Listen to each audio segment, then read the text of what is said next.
Hello everyone, welcome to my chemistry channel BL Das Short and Sweet in Chemistry. Also, I want to welcome the students of class 9th and the chapter structure of the atom, which is according to CBSE syllabus. Already I have explained in the first video Dalton's atomic theory. In next video, that means part 2 video, that one discovery of electron. Now here, since we know atom is neutral, and here atom here that contains electron, which is negative charge particle, and that is discovered by the J.J. Thomson and having discharge tube experiment. Here he got electrons that having negative charge, and also the mass is equal to 1 by 1840 times that of the hydrogen atom. Now here in part 3 video I will explain discovery of proton and neutron. Discovery of proton and neutron, you can say how you can think about the proton. What is proton? How it is discovered? Let us see first. We know atom is neutral. We know atom is neutral and electrons are negatively charged particle, because J.J. Thomson discovered the electron which is negative charge particle, and that is present in the atom. Now electrons are present in atom, we know from the J.J. Thomson experiment. That experiment is discharge tube experiment.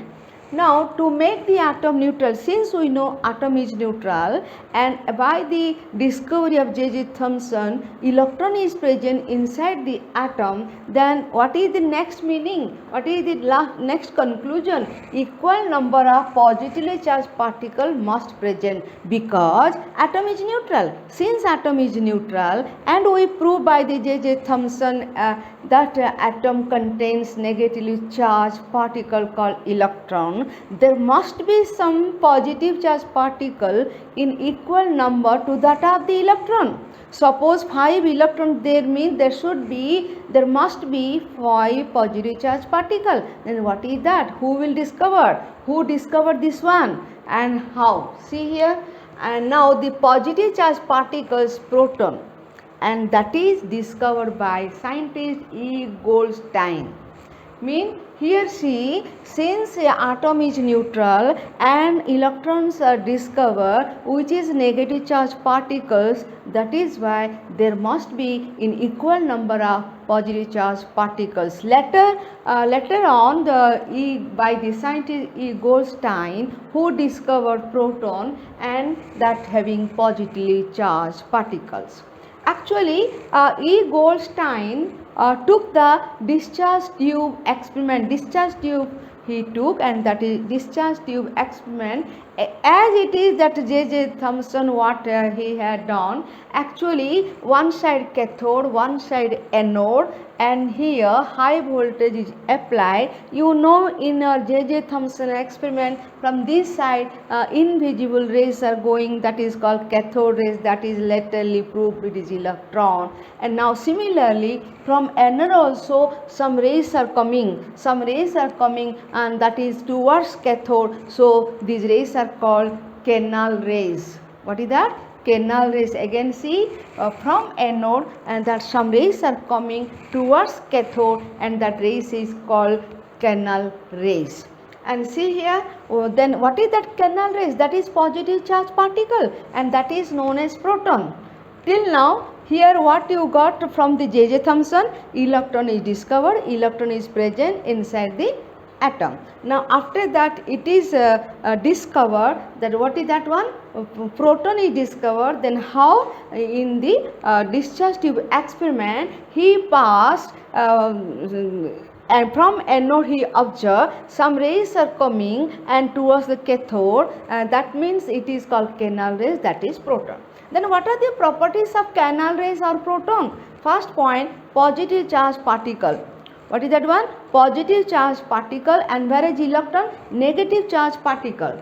Then come to charge equal to magnitude, and opposite sign to electron. Electron, and here what is the charge? -1. Here +1. That means charge equal to magnitude and opposite sign to electron. If electron you know that is minus, it is plus. Then represented by P. What is that to represent? Which one? Proton is represented by P.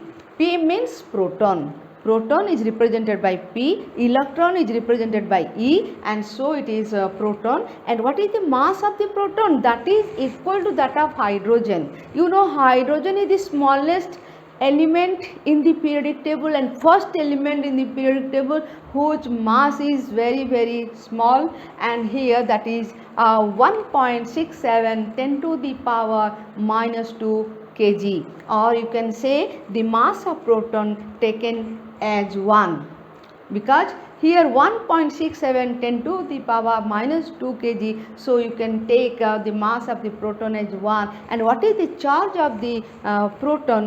That is +1. Again see Goldstein, E. Goldstein, who discovered proton, positive charge particle. Why is it necessary to discover proton by the E. Goldstein? Because atom is neutral and electrons are present in the atom which was discovered by the J.J. Thomson. So it is proved that some positive charge particle must present in atom. So E. Goldstein, who discovered proton by the discharge tube experiment, where the rays are coming from anode towards cathode, that is called canal rays, that is called proton. And what is that? That is positive charge particle represented by P, mass is equal to that of hydrogen, generally taken as 1. And what is the charge? +1, and represented by P, whereas electron represented by E. Next we will see the discovery of electron, how the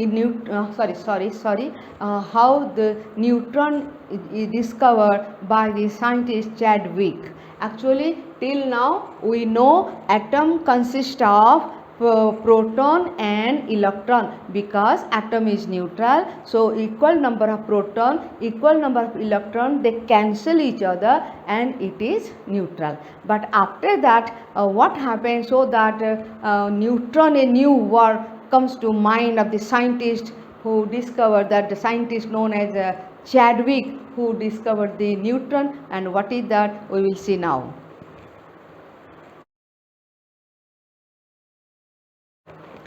After proton, the word come here neutron.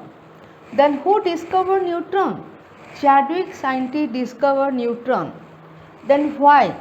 Why is it necessary to discover neutron? Though we know electron, that is negative charge, and proton, positive charge particles, both are subatomic particles present in the atom, and atom is neutral, all okay. Then why the neutron discovered? First point, see, it was thought the structure of atom is completed by the discovery of electron and discovery of proton, since we know atom is neutral. And so the same number of proton and same number of electron must be present in the atom. The mass of an atom must equal to mass of proton. Why? Because mass of the electron is negligible. Though electron and proton present in the atom and the mass of electron is negligible, only the mass of proton is counted.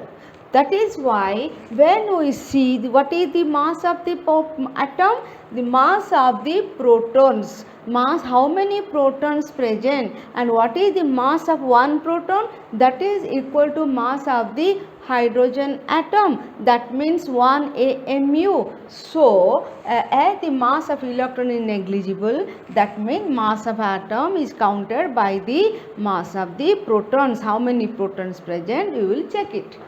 Now here helium atom, we know hydrogen where 1 proton 1 electron present, and helium atom 2 proton 2 electrons are present. Electrons are negligible in mass, so you will count the mass of the 2 proton, that must be what is their value? Doubled, 2 times that of the hydrogen atom. hydrogen 1 AMU, and double means 2 AMU. It should be 2 AMU, but practically when it is observed, what happens? So mass of one proton equal to mass of hydrogen atom, so it should be double the hydrogen atom. But practically what happened? Mass of helium, that is 4 times to hydrogen atom, 4 times. That means though 2 protons are present, but the mass is calculated experimentally, that is 4 times to hydrogen atom. So what happens here? The scientist thought there should be any particle, neutral particle inside the atom, whose mass is counted as your hydrogen and it has no charge. That one discovered by Chadwick. Chadwick discovered the neutron word, neutral, N, that is neutron mean N, proton mean P, electron mean E. So now he discovered neutron which is neutral and has no charge, neither positive nor negative, and mass is 1 AMU, that is to the mass of the hydrogen atom. So now here you see electron discovered by J.J. Thomson, proton is discovered by E. Goldstein, and neutron is discovered by scientist Chadwick. Now 3 subatomic particles are discovered, and what happened next? When it is proved that in the atom electron is present, proton is present, and also neutron is present, and then how many times? As the number of electrons present, suppose helium 2 proton, electron 2. Similarly carbon 4 proton, 4 electron. Similarly, after discovery of electron, proton, neutron, what is the duty of the scientists? They tried how to arrange all the 3 type of subatomic particles inside the atom. Inside the atom, how the subatomic particles, electron, proton and neutrons are arranged. So many models came here according to the scientist, and here so many models proposed, and first Thomson model of the atom, Rutherford's model of atom, then come to Bohr's model of atom. So one by one we will see. Again see, neutron is discovered by the scientist Chadwick. According to the nature of the mass of the helium, it is not 2 times of hydrogen, it is 4 times of hydrogen. That is why here the scientists proved there should be some neutral particles called neutron, whose mass is equal to mass of hydrogen atom and but no charge. And after all the subatomic particles discovered, electron, proton and neutron, and the scientists next arrange the electrons, subatomic particles, proton, neutrons in the atom, and that are called models of the atom, that was proposed by so many scientists. And the importance are Thomson model, Rutherford's model, Bohr's model. And now in our next coming video we will see one by one Thomson model, next Rutherford's model and Bohr's model.